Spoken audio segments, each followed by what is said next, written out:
And maybe I'll just add that Alex will speak for 50 to 60 minutes, and then we'll take a break. People can get up and stretch or get refreshments or whatever, and then we'll resume for a Q&A of maybe 45, 50 minutes.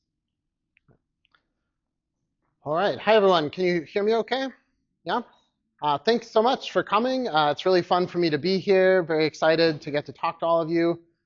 It's dark, so if I notice people sort of falling asleep, I'll try to get more animated and wake you back up. Hopefully the topic today will be one that everybody's got some strong feelings about, and I really look forward to hearing your thoughts about this topic too.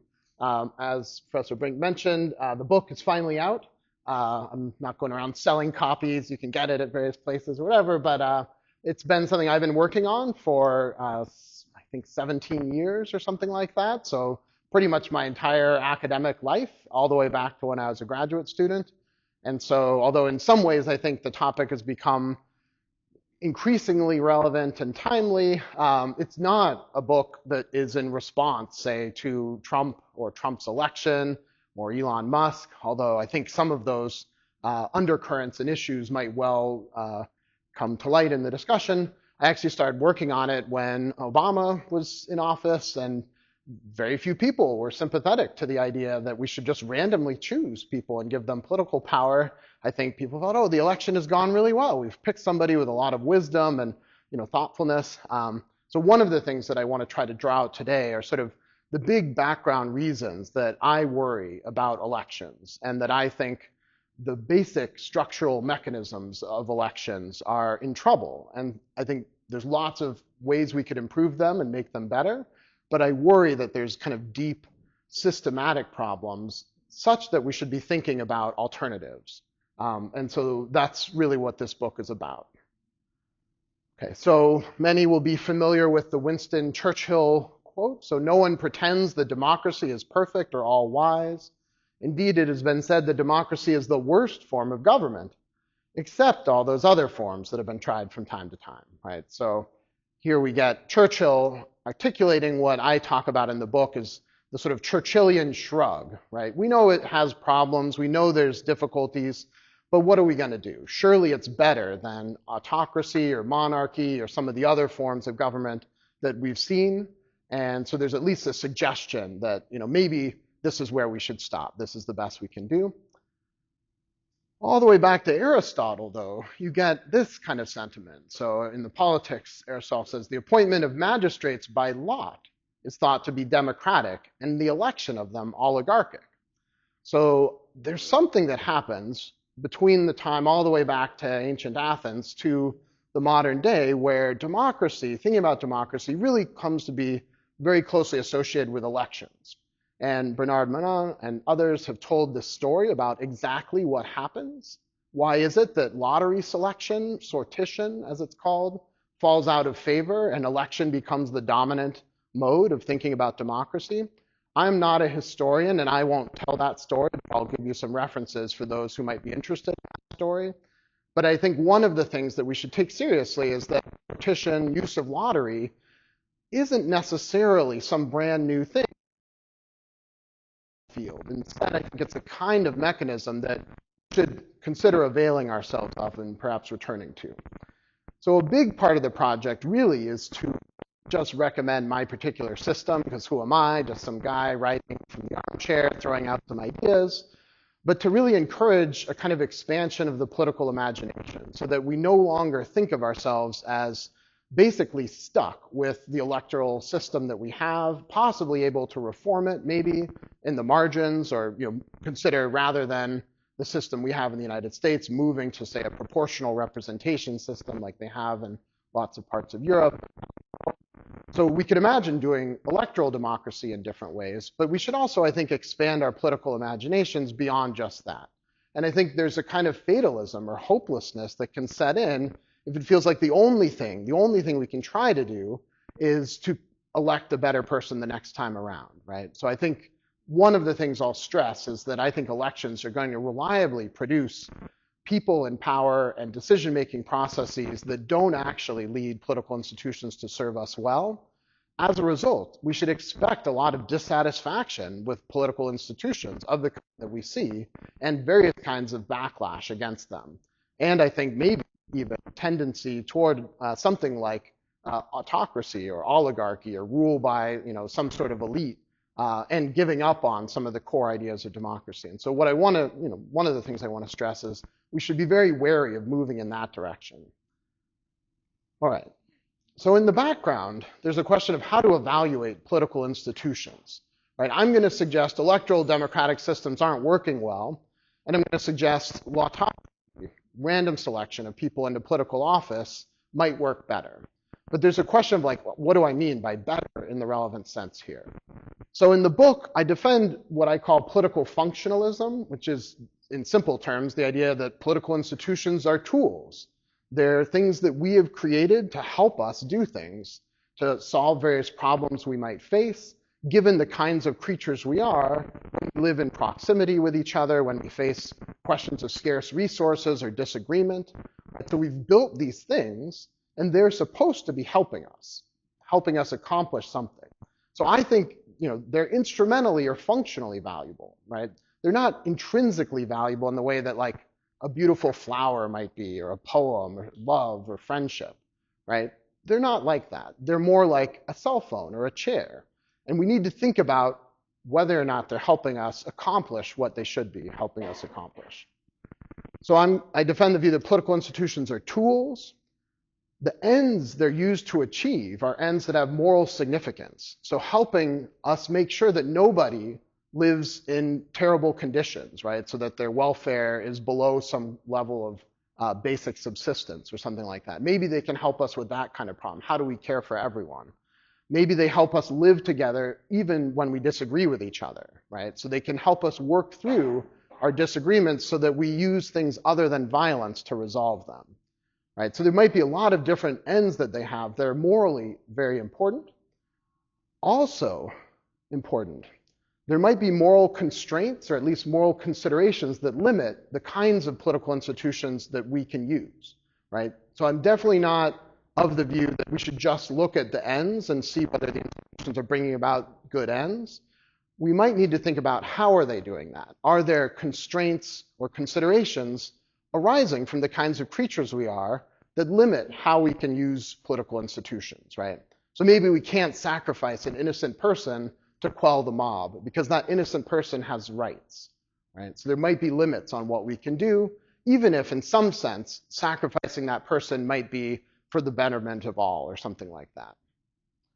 So I'll talk a little bit about those kinds of moral considerations. Another important part of this story, if you go in for the view that political institutions are tools, we then need to think about, are they going to be able to fall under these conditions? Right?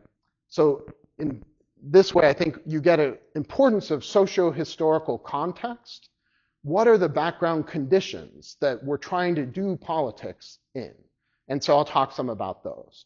So the ultimate picture I defend is a kind of constrained view. There might be moral constraints, things like equality and rights might matter.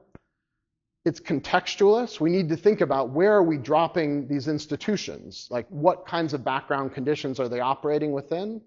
And then once we've got those things, it's going to be about functional assessment. How well are these institutions actually performing? Okay, so some of the context that I think is really relevant. So the background condition of what we might call modern politics, huge size and scale of political communities.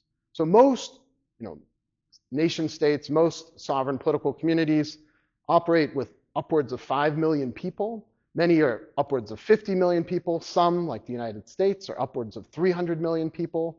These are massive size and scale, right? So what might work at a local town hall level, imagine we were the whole political community. We could all come together, talk through things. Everybody could have a turn and say. We could make sure that everyone felt like they were being included. How do we do that when there are 5 million people in the room, right? So those kinds of questions are going to affect what sort of institutions will perform well. Because of the size and scale, our problems that we're confronting together are often highly complex. Trying to design a system that's going to make sure that everybody has a roof over their head at night, or that everybody gets adequate medical coverage, access to healthcare, right? That's not going to be a simple thing, right? It's not going to be in the same way that if there were just us, we could think about how could we provide these things for everyone. The complexity and the size and the scale are going to be parts of the background feature. Because of that complexity, our problems are going to depend, solving them, doing well by them, is going to require relying on expert input of various kinds. People who study the complexity, study the massive intricacies, and think about what might work well. It'll make it harder to just identify really simple solutions that are going to work across the board, right? So that kind of background context is already starting to generate new problems that we might not have been thinking about when we think about how to do politics well. Another related flip side of that coin is we should expect most citizens to be relatively ignorant about what would work well in terms of policy, right? Not because they're not capable, not because they're not smart enough, not because they don't have enough education even, but just the sheer complexity requires decades in some cases to understand well, certainly at an expert level, and at least significant time, months or years, to understand the problem well enough to have an informed view, right? So it's no longer going to be the kind of thing where most people might have a relatively easy say about it. So imagine a small town, there's an intersection, there's currently only a stop sign there, maybe some accidents have happened, people are worried that the two-way stop sign should be changed to a four-way stop sign, or maybe we need a traffic light. Or this might be the kind of thing that if you just live in this small town, everybody would have a view, and you could talk about the pros and cons of different ideas. I think as we move to the size and scale, we shouldn't expect everyone to wake up in the morning with a sort of detailed view about all the different issues that we might need to address. So I think those are pretty much ineliminable features of modern political life, those kind of components. And they're going to limit what sorts of institutions, what sort of structures are going to actually potentially work well. A couple other that I think are really important, at least in the United States, but might not be the same everywhere, right? Even with size and scale. So one of these is significant socioeconomic inequality, right? Massive differences in economic resources, often also translating into differential resources in terms of social power, economic power, even in some cases, knowledge and information and access to those kinds of things. So we're going to see significant difference there across the political community. Also difference in terms of who can influence the rest of the community, right? So somebody like Elon Musk can purchase, massive social media communications infrastructure and decide to run it however he likes and make his own opinions as visible as he likes. That's a kind of extreme example. But there's many, many gradations of this all the way down, including somebody like me as a university professor. I get to go around and talk to people about my ideas and write articles and books and write things in the newspaper. I get to exert more influence about what people think about things than my brother, who doesn't have this role. And you might think that kind of inequality is pervasive throughout our political community and is maybe exacerbated, increased over the last several decades. Also, big part of a lot of political communities, significant social divisions in the background, right? So those will vary too. Some communities might be more homogeneous in terms of background beliefs and values and preferences.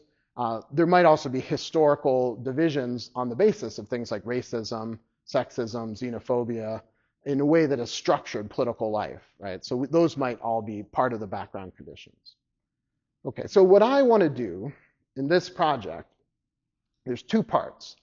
The first part is raising a number of problems with electoral representative democracy. Some of these might feel familiar. I hope they resonate, at least to some extent. The second part is suggesting an alternative political system that works in a very different way with a very different fundamental engine, using lottery selection rather than election to choose our political representatives.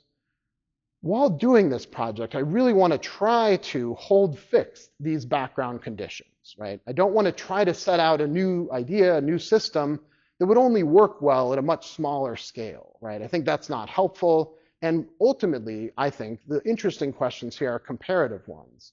Would this system work better than what we're actually using today, given our actual situation, right? So the book, in a way, focuses very much on the United States as the kind of central case. It's the case I know best. Whether it applies in other places might well depend on their particular set of conditions in the background. There might be places where There are many fewer ultra-wealthy people trying to control the public discussion, right? There might be places where they care much less to affect the regulations that are present because those big corporate entities are located here in the United States and not in this other jurisdiction. So there might be those kinds of factors that affect what will work well or what might work well. Okay, so what I'll suggest is that the problems with electoral representative democracy go to the heart, right? And they do so given the background conditions, right, that we're actually in.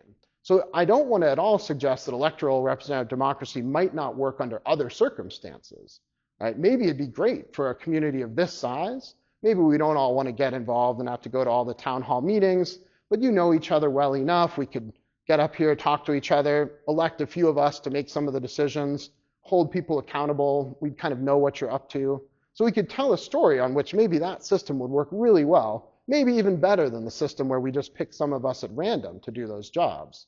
Maybe there are features that would come to the fore in this kind of conversation. Who wants to do this? Who likes doing this kind of thing? Maybe that would make it better under those conditions.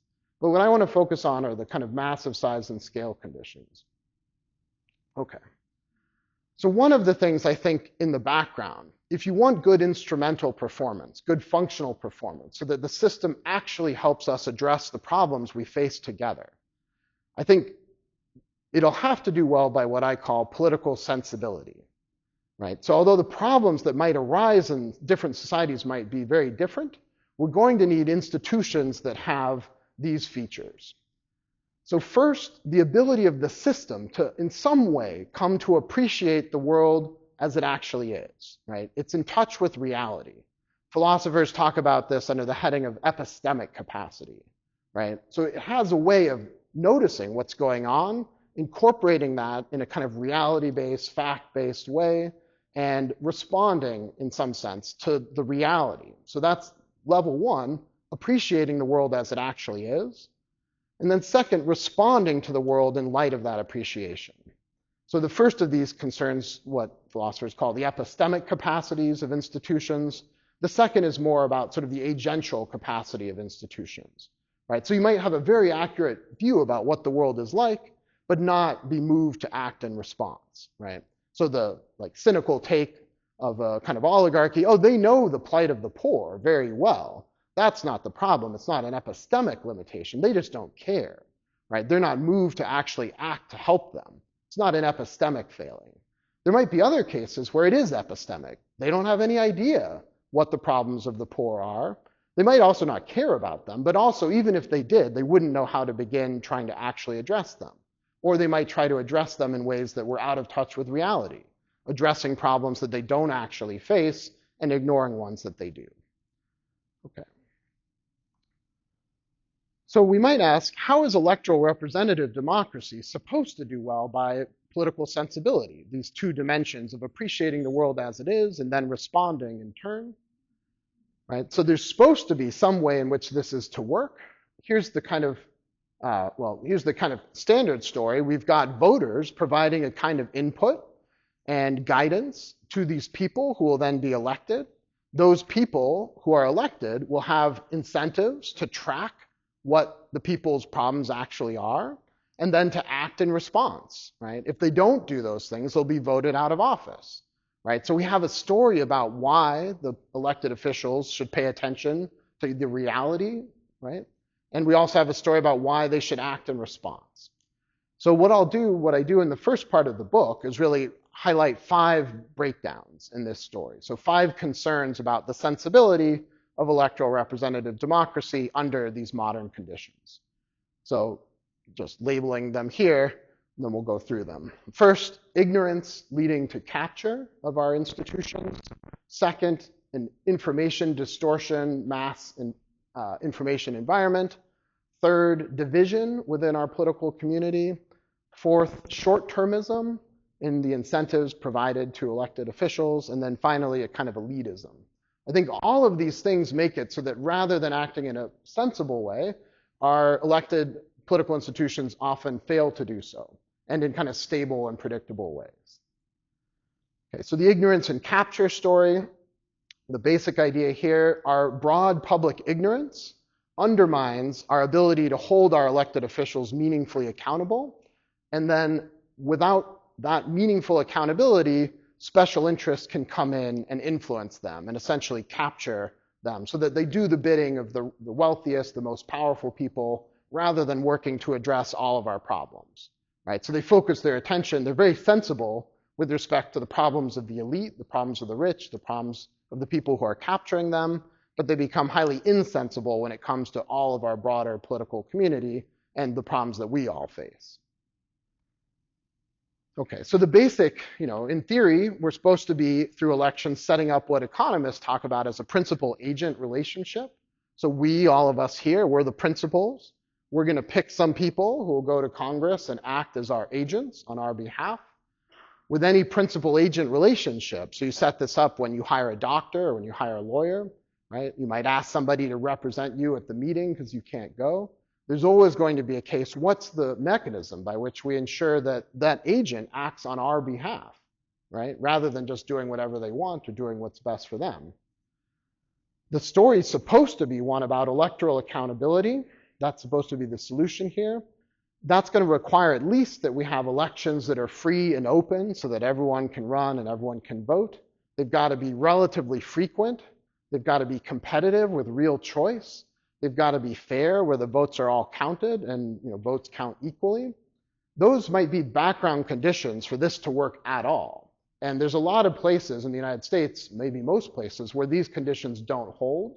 And so we already see a diminution in accountability just from that, right? So the New York Times ran a nice kind of detailed story about how most Americans now live in political jurisdictions that are not competitive, right? There's a stable, dominant political party, and so when you go to vote at the main election, there's almost no chance that anyone other than the one candidate will win. So a lot of the action then moves to the party level, and there's a question of who gets to influence things at the party level, at the primary level. And I think a lot of worry is there that we don't have a lot of these background mechanisms helping to provide real accountability. So that's a lot of problems that people are working on, really essential for our actual electoral system to do better by those. I think even if we address all of those, we're still in deep, deep trouble. That's because electoral accountability in this sense isn't the same as what I call meaningful accountability, right? So meaningful accountability requires ordinary citizens being engaged in monitoring in an informed way what representatives are actually doing. So when I talk about this stuff to undergraduates, I often will ask them, how many of you can name the senators that represent you and the representative in the House who represents you at the federal level, right? How many of all of you could do that just by raising a sign of hands? Sometimes people don't want to be put on the spot. They're not totally sure. But you might think, well, at least at an initial thing, if you don't even know who's representing you, how are you going to hold them accountable for what they're doing, right? Not clear at all how that's going to work. So you might think, well, that's an initial thing that, we need to at least know who they are. So that's one way in which our ignorance might already thwart this process, right? Imagine you didn't know who they even were in the first place to try to assess these issues. You might think, okay, well, we can maybe get past that. You go look it up online, takes a couple seconds, you'll know in 5 seconds. Then there's going to be these other questions. Conduct ignorance. What is your representative actually doing? What are they trying to do on your behalf? While they're living their life working in Congress. Issue ignorance. Do you know enough about the issues that they're contemplating or working on to have an informed view about what those issues are, about the option space for what ought to be done with respect to all the different policy issues? And then finally, a kind of evaluative ignorance. Even if you knew those things, do you have a view about what would actually be good policy, right? Or good for you, good for your community? So you might think actually doing well is going to require quite a lot in terms of holding people meaningfully accountable, right? So we might think this is already a lot of trouble. So political scientists like to go around saying things like this. The political ignorance of the American voter is one of the best documented features of contemporary politics. Nothing strikes the student of public opinion and democracy more forcefully than the paucity of information most people possess about politics. And they do surveys, and people perform poorly, like at every dimension. People don't know a lot about politics, about what's going on, about their representatives, about how the system works, about particular issues, about broad social science, economics, law. They just don't have a lot of detailed knowledge about any of that stuff. Right? So there's this view, ignorance is pervasive. A lot of different stories about why people end up being so ignorant about so many different things. One old story is there's a kind of rational inattention in that you're such a small part in the ultimate decision, doesn't make sense for you to invest all this time to learn about it. Let's say we change it, where tomorrow you get to be the deciding voter. You by yourself are going to pick the representative for, this district of San Diego. You'd probably do a little more research, right? You'd probably try to think a lot about, well, who should I actually support? But that's not how the system works, right? You don't have that big of an input, so maybe not worth your time. Also, just the sheer complexity, it's going to be hard to actually come to have an informed view.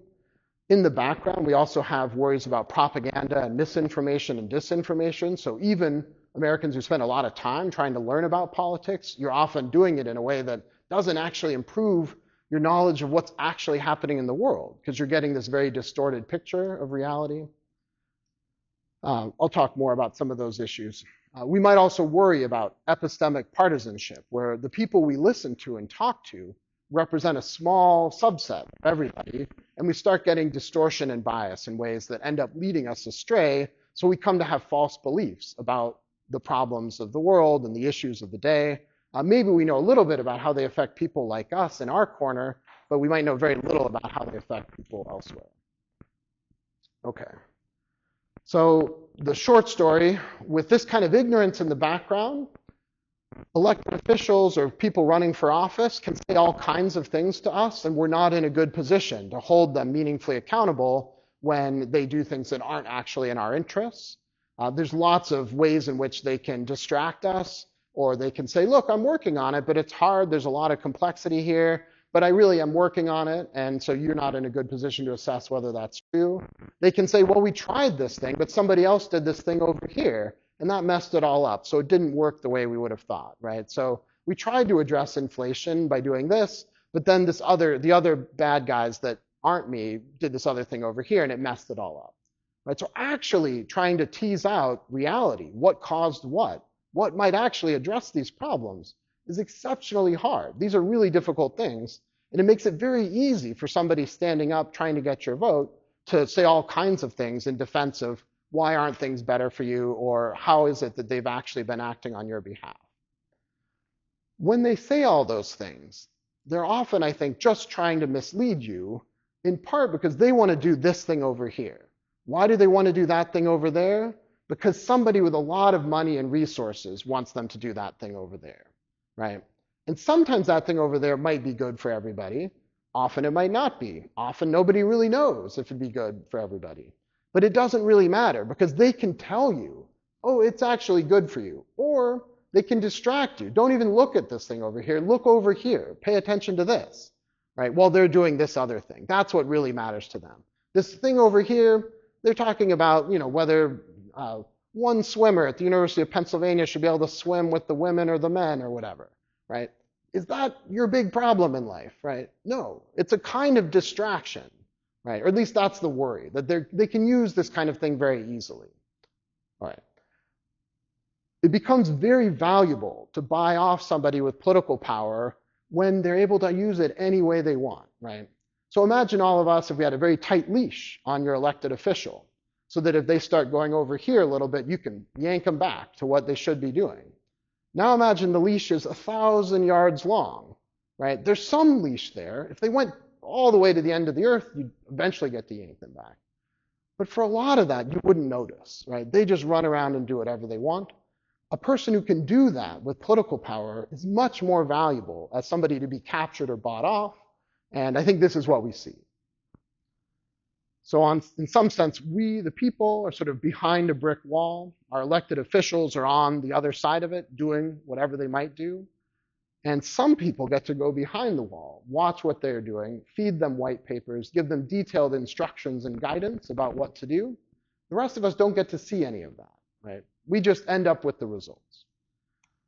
A lot of empirical discussion and support that capture of this kind is a real problem. So maybe the classic work here is Affluence and Influence by Martin Gilens. But there's a lot of people documenting this story in the US and elsewhere. Okay, that's a big problem. That's one of the ways in which we get political outcomes that aren't responsive to all of our problems, right? Rather than sensible policy, we get something very different that doesn't actually address our urgent issues. Okay. Second issue, information distortion. Mass elections, think of mass elections, right? Think of how they run. All the discussion and conversation and information flowing around about who you should vote for and which candidates are the best. So mass elections require a kind of healthy mass information epistemic ecosystem. But entertainment, political, financial incentives, and what I call the easy availability of epistemic junk sort of ensure mass misinformation, mass distortion, and resulting mass ignorance, right? So you might think, given the story I just told about ignorance and capture, well, a natural thing to do is, educate people, give them access to better resources to think about all of these issues. So one worry about education of the standard kind is what you actually need to hold people accountable isn't just broad knowledge of a certain kind, but it's detailed knowledge about what your representative is actually trying to do. It's detailed knowledge about the new policy issues of the moment, right? And whatever you learned in school 20 or 30 years ago might just not be enough to actually help you with that, right? So instead, what we need is something like news media, right? An active epistemic resource that we can all turn to gather information about the world and the political world in a way that will actually help us hold our representatives meaningfully accountable. So that would be the thing to slot in, but the problem is this, the news media quality, there's structural reasons to expect it to go really badly. Okay, so let's step back. We can ask, how do we learn about the political world, right? So that's going to be partly a function of what sources and evidence are available to us, partly a function of how we, in particular, search and consult those sources, and then finally, how we respond to whatever we find, right? And things can go wrong with all of these, right? So it could be that the sources and evidence available to us is not good, not in touch with reality. It could be that actually how we work our way through all of that material, whatever its quality, is itself biased or distorted in some problematic way. Or it could be we encounter all this stuff, but somehow it doesn't move us in the right ways. Like we respond to it in a way that doesn't match its epistemic direction. So in the book, I talk about what I call epistemic toolkits. You can just think of these as all the stuff that go into us taking information and processing it and coming to have a view about the political world.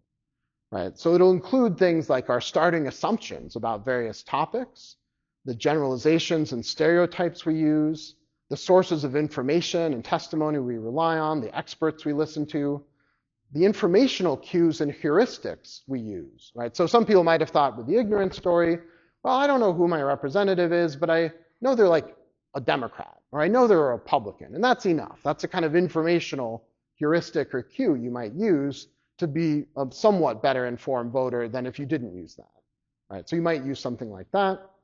The statistical and scientific training we have in the background, right?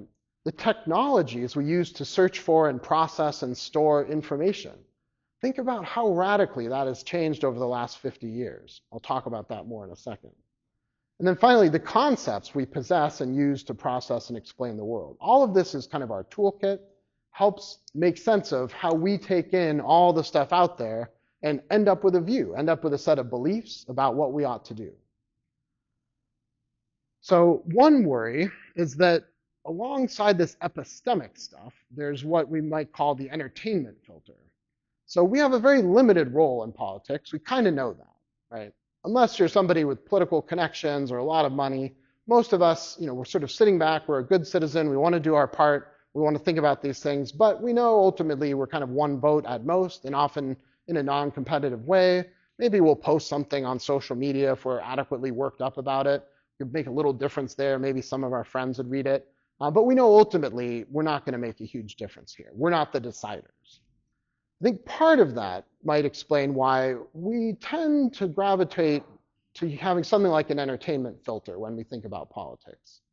Now, not explicitly, right? Nobody goes and thinks, I'm not going to care about the epistemic quality of this stuff. I just want to be entertained. Like, show me something horrifying or funny or that'll enrage me or get me excited. You might think, look, nobody does that consciously. So Neil Postman, in this wonderful book, Amusing Ourselves to Death, makes this case back in the 80s that Sesame Street is actually to blame for a lot of our bad democratic plight. The story goes something like this. Sesame Street taught kids learning should be fun. And so as a result, they kind of go through life thinking, if it's hard, if it's work, I don't want to do it. I don't want to spend the time. I don't want to like sift through that. I'm going to like be entertained, right? But going as an adult with that mindset into your role as a citizen, you're like, I'll turn on the news, but I'm going to watch it. I'm going to watch the people I like. I don't want to work through difficult, reading or white papers or boring stuff. I want something entertainment. So as he puts it, entertainment is the supra ideology of all discourse on television. No matter what is depicted or from what point of view, the overarching presumption is that it's there for our amusement and pleasure. So one of the stories here in the background, back in the 1950s, television is just coming to ascendance as the main way in which most people get information about the political world. This carries over to the 60s. At that time, there's sort of 3 dominant news networks, all publicly subsidized, all with very similar standards for newsworthiness and journalistic integrity and reporting. The main difference isn't in what they cover or how they cover it or anything editorial, but just who the particular hosts are, whether you kind of like this person or that person. Very similar, kind of common epistemic core that we're all drawing from. Now, obviously, ton of disagreement. 50s, 60s, 70s, hardly a story of non-disagreement or broad accord about everything, not at all. But there was a sort of central epistemic shared resource that meant that we were having disagreements about issues, in some sense, in touch with reality. Right? Our values might have been driving the disagreement, but less so are just complete disagreement about the basic underlying reality. 80s and 90s, we get the development of cable news media, right? Which basically means massive market segmentation. And the way that goes is you're trying to draw viewers. You're trying to bring eyeballs to your news program. And they find the way to do that is to start distinguishing yourself a little bit. Don't just offer the same thing as the 3 main big channels. Start having an agenda. Start having a flashier set of graphics and hosts. Focus on maybe more sensational news reporting, right? Stories about violence, stories about sex, stories about corruption and scandal. Those are way more interesting than like the boring discussion about the details of health policy, right? So you start trying to draw eyeballs, and with cable news media, you get this kind of, split. You already start to see it in the 80s and 90s. So, Fox News is starting to become what it is now. Things like CNN and then later MSNBC start to become what they are now. All of that in the background, there's pressure to entertain and captivate our attention, right? That's where the pressure is coming from, not from epistemic quality, it's from eyeballs. Then we get the same story amplified with the internet and social media, right? So then even more market segmentation, even more choice of what you turn to and what you read online, and more that's being driven by something like entertainment or something like psychological accord. Like, what are your views and values? Does this source kind of line up with them, reflect them back to you, reinforce them in various ways? Or does it like deeply trouble and complicate them? Turns out as humans, we don't like that deeply troubling and complicating stuff. So we end up with news media that's very much focused on clicks and likes and views and not very much focused on anything else. So the modern news media commandments, thou shalt not be boring, thou shalt not challenge the audience's basic worldview, don't counter stereotypes, don't assume background knowledge, don't perplex, don't complicate, don't prevent sophisticated arguments or reasons or hypotheses, and don't have a high standard for newsworthiness that'll mean that you can't cover the latest celebrity gossip or the latest sex scandal or whatever it might be. Okay. I'm going to skip over some of the stuff just to push into lotteries. You might be like, where are the lotteries? This is all bad, but where are the lotteries? Okay. Basically, it all has just gotten much worse with the internet, social media, and these algorithms of attention that actually very, in a micro level way, track what you react to, what you get enraged by, what you click on, what you share, and then gives you more of that, right? So there's this well-known kind of route to extremism where you start with some kind of mild content and they start giving you stuff a little bit more intoxicating, a little bit more psychologically stimulating, and you go further and further in that direction. AI-generated content is going to just amplify all of this further, where you can get even more detailed tailoring, basically, so that people will be, I think, more and more ensconced in their kind of little epistemic bubbles and echo chambers. Okay, so we have a problem with the mass information environment in the background, right? So I think that is deep and very hard to fix. In the book, I suggest there's no easy solution to this, because your options are basically to have a market-funded press, right, where the commercial market drives things, and then they'll focus on clicks and eyeballs rather than epistemic quality, right? So that's option one. So that doesn't work that well. Option two is to somehow have publicly funded news media. One worry is that a lot of it will be super boring. So like C-SPAN, is publicly funded. People don't watch it. It's not what they get their information from. If there's a commercial market to compete with, they're going to lose out. If you somehow try to ban the commercial market and just have publicly funded media, there's a worry that this won't get you an adequately critical free press, right? The government will control the media in a very straightforward way, so you get like what you get in Cuba or Soviet Russia or something, where the press is really not an independent check, an independent source of information that could be used to think about political life. Okay, so deep, deep problems there. Division. Elections themselves exacerbate in-group, out-group thinking, and that also has implications for sensibility. So there's this academic work in social psychology that goes under the heading of social identity theory. So Henry Tajfel is kind of the main person behind it. Basically, the short of it is we're easily susceptible to in-group, out-group thinking. You can very quickly get people to think in in-group, out-group terms.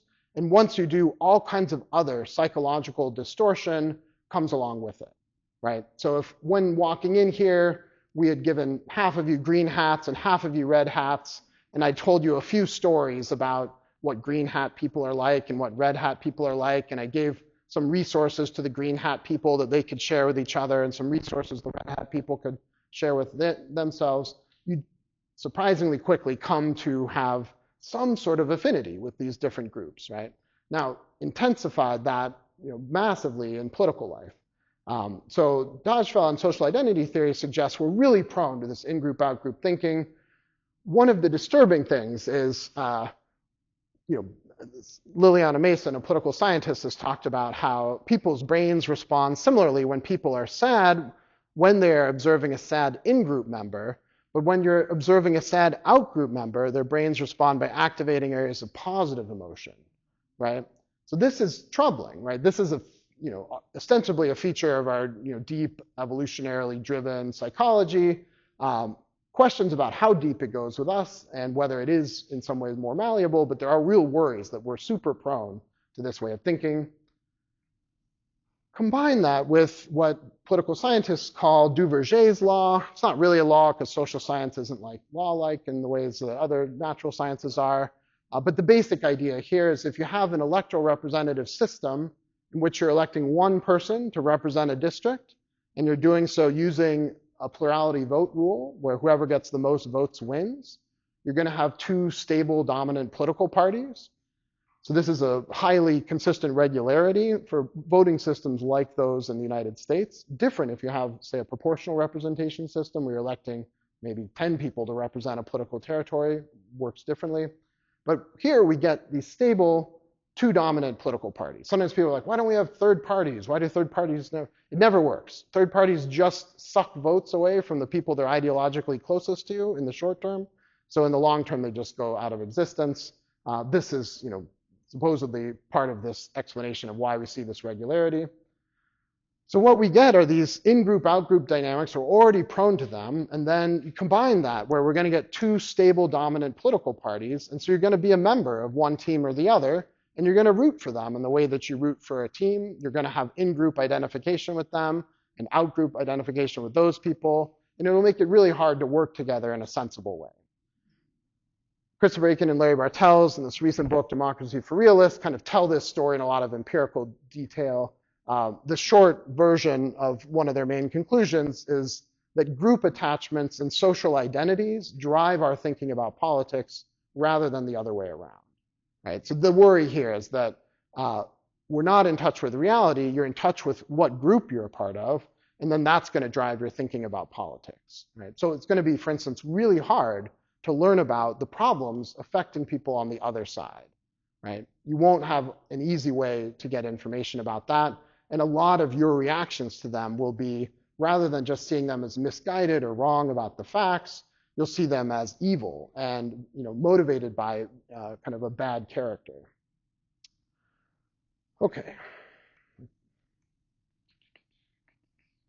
Echo chambers, those are bad.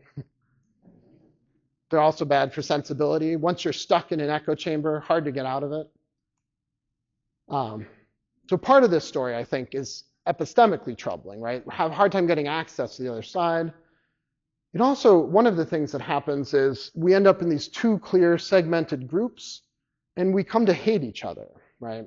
So rather than being able to work together and cooperate across lines of disagreement or work through our disagreements productively, we become more and more afraid that the other side will have power. We come to see that as an existential threat on each side. And as we do so, it becomes impossible to actually have democratic losses that don't spiral into all kinds of bad things. And so that's one of the places where this kind of identity-driven conflict makes actually working together almost impossible. A lot of stories we could tell about the sources and causes of polarization, so I'm going to postpone that, but I'm happy to talk more about that. Another big factor, short-termism. For speed, elections lead to an undue focus on the short term. Elected officials and candidates run on stuff that you might possibly notice in the short term and downplay or discount anything with a longer time horizon.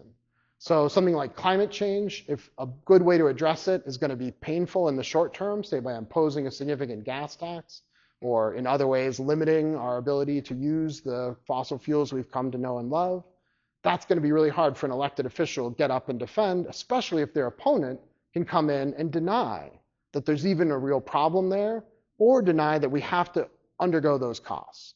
They can say, look, yeah, climate change, that's a real thing, but we'll solve it using some other thing. Don't worry about it. Don't worry about it today or tomorrow. Vote for me. Don't vote for my opponent who's going to impose this bad thing that's going to take money out of your pocket tomorrow. So humans are already prone to short-term thinking. Elections exacerbate it because they're trying to get elected in the short term, not be judged in the very long term. Finally, elitism. So elections lead to the selection of our socioeconomic elite rather than a true microcosm, and that has implications for sensibility. So yeah, to get elected, you have to be some combination of powerful, famous, of high social status, or wealthy. So we see things like half of the congresspersons have a net worth over $1 million, 8 of them worth over $100 million. We get distortion along lines of social power that are not surprising. So 74% are male, 81% are white. More than 50% are lawyers or business people. There's this great slide. You won't be able to read any of it. The colors are hard to see. The middle colors are orange and green. On the bottom is the House. The top half is the Senate.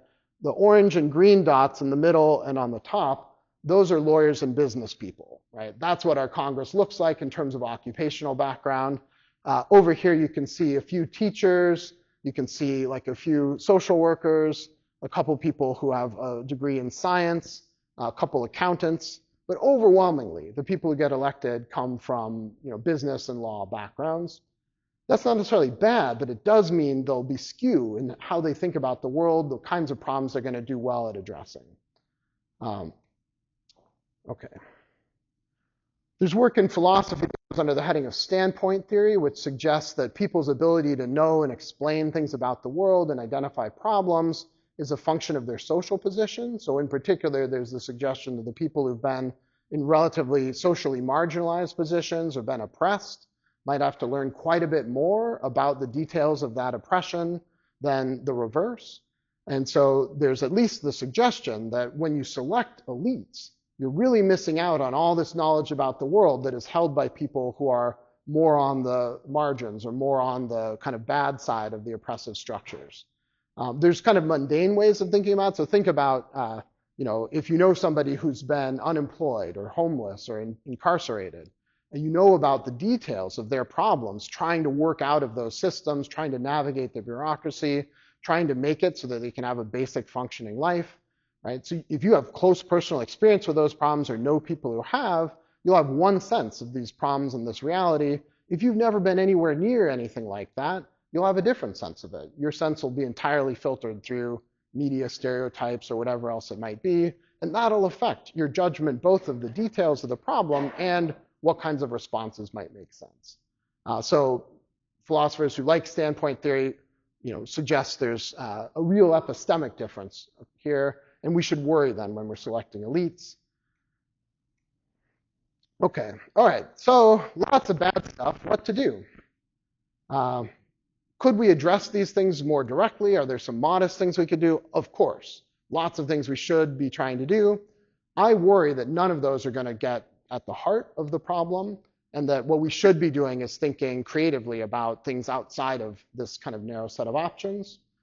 So I want to hold fixed the background context, which is going to require the use of representatives, I think, just given the reality of the size and scale and complexity and how much it would take to actually learn about all of these issues.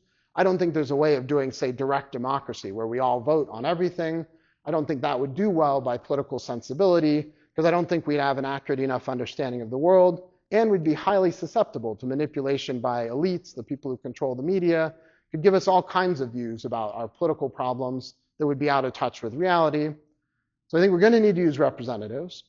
I don't think we should elect them. I don't think we should just have them, somehow meritocratically selected by taking a test, although maybe that's an interesting option we should talk more about. So I talk about use of lotteries, random selection. There's a long history to this. I mentioned, the work by Bernard Manon, also this book, Yves Saint-Amour, The Government of Chance, Sortition and Democracy from Athens to the Present. If you're interested in the long history of sortition, random selection, these are great works. This book by Oliver Dowland, The Political Potential of Sortition, has a nice historical documentation. I mentioned ancient Athens. Use of random selection or sortition was also present in late medieval and early Renaissance Italy. And much more recently, it's been used around the world in what are called citizens' assemblies, where people have been chosen at random from the political community, brought together to focus on a particular political issue. They hear from experts about that issue, and then they come up with an idea or proposal. Now, citizens' assemblies had never been given direct political power. They've always just been either an advisory body or something that then feeds back into a legislative elected decision-making process. Or in some cases, as in the British Columbia Citizens' Assembly, the randomly chosen citizens who served on that Citizens' Assembly were allowed to make a proposal, went to a referendum-wide vote in the province that then, if it had been passed, would have become law. So there is some use of these citizens' assemblies. Keep an eye out. There was a nice long article in the New Yorker in December about citizens' assemblies being used to deal with youth homelessness in Oregon. They've been used very extensively in Europe for various things to address everything from same-sex marriage and abortion in Ireland under the Irish Constitution to climate change in France. So a lot of interesting work happening there. So there's a lot of options about how we might use randomly selected people. The citizens' assemblies I've been talking about are really kind of one-off, issue-specific bodies created for a very specific purpose. So we've got a problem. We need to choose between solar power, wind power, or nuclear power for our political community. We need to sift through that decision. We want to try to do it in a way that's responsible and democratic. Let's pick some people at random, bring them together, let them hear from the experts thinking about these different issues, and they'll come up with a recommendation, right? So that's how they've been used, often just in a kind of advisory way. We could imagine creating them with a kind of veto power, right? So they sit above Congress and look at what Congress is doing, and if they say, that looks like trouble, we're going to stamp that out. That could be a role for them. Another possibility is a bicameral legislature where one of the two houses is selected by election and the other selected by lottery. So Arash Avizadeh has defended this as a reform of the Canadian Senate, suggesting that in Canada, the Canadian Senate's sort of like non-functional. And he thinks, look, this would be good. You'd get the benefits of elections and the benefit of random selection. Let's bring them together. I argue that this, I think, would actually continue to bring along all the corrosive bad things with elections, and that the electoral dynamics that create division and short-termism and all these things would continue to pervade a bicameral legislature, in part thinking about if they each have full veto power of the other, any good idea from the randomly chosen citizens could just be vetoed by the captured elected officials, elected representatives. So I don't like that. Another possibility would be, imagine Congress. Now imagine get rid of those, 435 people in the House and 100 people in the Senate, just have a bunch of randomly chosen people now become the US Congress, where they would retain the structure of a full generalist legislature, working on all the different issues that Congress is empowered to work on, but now, rather than these elected people, just randomly chosen. I worry a lot about that kind of system, again on grounds of political sensibility. Ordinary people, it's too high a bar, I think, to become well educated about all of these different issues and the amount of time that they'd be able to have to dedicate to this. Unless we did something like Plato, and imagine training them from youth or something, picking them at, when they're little kids and been randomly selected to be one of the guardians or something, and we're going to give you this full education and then you'll come to have political power. A lot of reasons I think that's unpleasant as an idea. One worry too is it's giving quite a lot of power to a few people, and on what basis, right? So for all of those reasons, I think a full legislative replacement with a generalist legislature also won't work. So what I argue for in the book is a full legislative replacement, but by creating a network of single issue legislative bodies. So the basics of the system, there would be some substantial number, say 20 single issue legislative bodies with each legislative institution focusing just on one policy area. So agriculture, immigration, healthcare, education, energy, etc. So they have single issue focus. People would be randomly chosen to serve on these bodies, right? There'd be similar structure to the citizens' assemblies where they would have a learning phase where the members of the single issue legislatures would hear from a variety of experts and advocates and stakeholders. So not just experts, but also advocates, people who've come to speak before these bodies, perhaps because their view was supported by enough people out there in the broader community. There'd be regular community consultation where the randomly chosen people would go back to wherever they were from and engage with the community, tell them what they were thinking about, solicit opinions, hold town hall style back and forth. But ultimately, the randomly chosen people on these single issue legislative bodies would have direct enactment power, where they could then create law.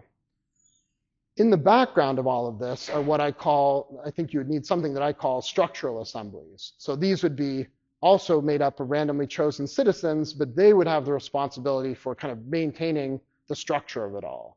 So there'd be I think about 7 different ones in the book, but they would be responsible, say, for helping you think about why do we have these 20 different issues rather than some other number? Should we consider a proposal to change the issues we're focused on? How are we going to, do things like come up with budgeting proposals, right? So I could get into those details. Some more specifics about the Lottocratic system. So as I argue for it in the book, each of these single issue lottery selected bodies would consist of 450 people. They'd be staggered, so people would serve 3-year terms with 150 people coming in newly each time, right? So there'd be a lot of overlap, 3-year terms, 20 topically defined areas. I favor pure random sampling, so rather than trying to make sure we have an exact microcosm in each instance, just let the law of numbers work in favor there and not try to identify, we need to make sure that, well, if 10% of the population is of group X, that we make sure this group also, this randomly selected body has 10% of group X. I think there's trouble going that route, but we could talk more about that. I don't think people should be required to serve, but I think we should compensate them well so that most people would see it as in their interest to go do this. We'd also have to accommodate work and family obligations so that if this was a bad time, you had a young child at home, you were in the middle of trying to get a promotion at work, if for whatever reason it'd be a bad time, you could defer your service.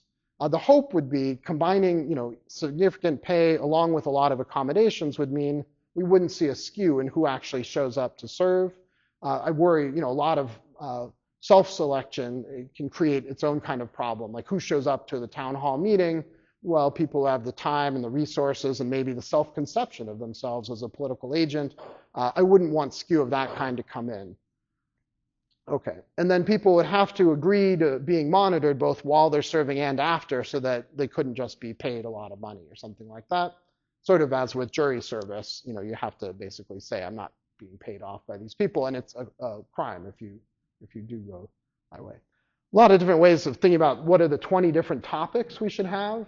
I borrow a lot of this, so I identify 20 here. Feel free to read while I'm talking, but the main thing is I'm borrowing a lot of this from the actual committees and subcommittees that you see in generalist legislatures. So they already do a lot of issue-specific policymaking and discussion. It just happens within committees and subcommittees within these generalist legislatures. So part of what this system does is just turn that inner skeleton kind of out, so it makes it transparent that we're working on all these different issues. Okay. So the learning phase, an important part, lots of questions about how to design these learning phases and worries that that might be a source of distortion, right? So if the elites control the experts, they will be able to influence what people think about these issues. So in the book, I talk about various mechanisms for countering that. Be happy to talk about that in the Q&A. One of the things also important, it's not just experts in terms of academics with PhDs. I think both experts and advocates and stakeholders, including people with I've worked in this industry for 30 years, or I represent a union of people who all work in this industry. Those people would also be speaking during the learning phase to talk through different ideas, different policy options. Okay, quickly, some advantages of Lottocracy. So I think it helps address the ignorance and capture problem. So in particular, we no longer have these mass elections where we have to try to hold these people accountable. People would be regularly rotating through power. Nobody would accumulate power that they stay in for 30 or 40 years, right? We could carefully monitor whether or not they're being bought off in various ways. We could, we don't have concerns that, they have to run for re-election, so of course they have to raise a lot of money to be a viable candidate. So there's various ways in which we could restrict some of the flow of money into the system. Regular random selection also means they're much less valuable to buy them off, right? Rather than electing a senator, helping to get a senator elected, and then that person has a lot of power for 40 years, people would be rotating through. They'd just be one vote on one issue, right? So I think that also helps push against some of the worries about capture. A lot of the worries about background information distortion, they don't go away entirely, but they become somewhat less central, somewhat attenuated. So people would walk around, learn all about all these different issues, more or less. Sometimes you don't learn anything about any of the issues. They might walk in as a randomly chosen person with certain beliefs, maybe informed by that background discussion, but then they would have lots of countervailing information. They'd hear lots of different perspectives during the learning phase, and they'd hear from all the other people in the group about their perspective on things. And I think if set up in the right way with the right deliberative structure, that would have a substantial degree of kind of moderating the worst effects of this kind of intentional misinformation or mass media misinformation. It'd give people a chance too to focus on lots of different issues, not just the ones that take up a lot of airtime on the news programs. So this kind of issue-specific focus, I think, would allow us to identify places where, maybe there is a good idea to be had if we all talk about it. These kind of institutions don't amplify divisions, and they might even reduce them, right? So they don't set us up in a head-to-head competition. They also don't structure all of our political disagreements around those issues that we disagree about most. So by going to single issue focus, we might be able to identify, here's a bunch of stuff we all think is a good idea in this realm. Let's work on those things, even if over here we don't agree. And if part of our story of division is a story of manufactured conflict, where the elites try to pit us against each other, I think bringing people together and actually having them talk things through really might substantially counteract that. Helps address short-termism. The randomly chosen people would have the biases we all do toward the short term, but it wouldn't be amplified by this electoral incentive. So you could think, yeah, for our children, for their children, we want to think about stuff 5, 6, 7 generations down, not just tomorrow, and we could put in place those policies. Also, just I'll note, the current median age in the Senate is 63. The current median age in the US is 36. Just by randomly selecting people, you'll get people who have a lot more of their lives in front of them in political power. And that, I think, will have its own effects. Finally, you get a kind of microcosm representation here just by the sheer virtue of the lottery. So you get people from all walks of life, all different kinds of background, perspectives, and jobs and experiences coming in to make these decisions. And I think all of that will help towards political sensibility. You also avoid the problem where the system doesn't just empower those who want power over others. We might worry that itself introduces a kind of skew. Lots of people with great ideas don't take the time to actually get involved, maybe because they feel like they don't have a causal route to do so. All right, lots of objections. I'm sure you've all thought of many, but I'll let you raise them in the Q&A. Thank you very much.